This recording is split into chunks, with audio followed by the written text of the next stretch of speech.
ഇടയാർ ഗ്രാമീണ വായനശാലയുടെയും ദൃഷ്ടി ചാരിറ്റബിൾ സൊസൈറ്റിയുടെയും സംയുക്ത ആഭിമുഖ്യത്തിൽ സൗജന്യ നേത്ര പരിശോധനാ ക്യാമ്പ് സംഘടിപ്പിച്ചു. നാട്ടുകാരും വിവിധ പ്രദേശങ്ങളിൽ നിന്നുമുള്ള നിരവധി രോഗികളാണ് ക്യാമ്പിൽ പങ്കെടുത്തത്.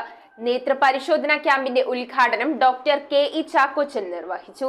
ഇടയാർ ഗ്രാമീണ വായനശാല പ്രസിഡന്റ് MC ജോസിന്റെ അധ്യക്ഷതയിലാണ് സൗജന്യ നേത്ര പരിശോധനാ ക്യാമ്പ് നടത്തിയത്. ഇടയാർ ഗ്രാമീണ വായനശാലയുടെയും ദൃഷ്ടി ചാരിറ്റബിൾ സൊസൈറ്റിയുടെയും സംയുക്താഭിമുഖ്യത്തിൽ സംഘടിപ്പിച്ച ക്യാമ്പ് ഡോക്ടർ കെ.ഇ. ചാക്കോച്ചൻ ഉദ്ഘാടനം ചെയ്തു. കൗൺസിലർമാരായ Jisha Ranjith, Shamol Sunil, Sara TS, camp coordinator Sandhya Vinod, വായനശാല secretary PN Sahadevan, Muvattupuzha taluk library councillor VN Raman എന്നിവർ സംസാരിച്ചു.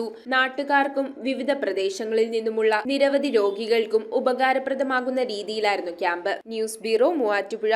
5 പവനിൽ തുടങ്ങുന്ന വിവാഹ സെറ്റുകൾ ഏത് ജ്വല്ലറിയിൽ നിന്ന് വാങ്ങിയ പഴയ സ്വർണ്ണാഭരണവും HUID മുദ്രയുള്ള 916 സ്വർണ്ണാഭരണങ്ങളായി ഹോൾസെയിൽ വിലയിൽ മാറ്റി വാങ്ങുവാൻ അവസരം. സ്വർണ്ണാഭരണങ്ങൾ സ്വന്തമാക്കുവാൻ ആകർഷകമായ സ്വർണ്ണ സമ്പാദ്യ പദ്ധതികൾ. Aleena gold and diamonds.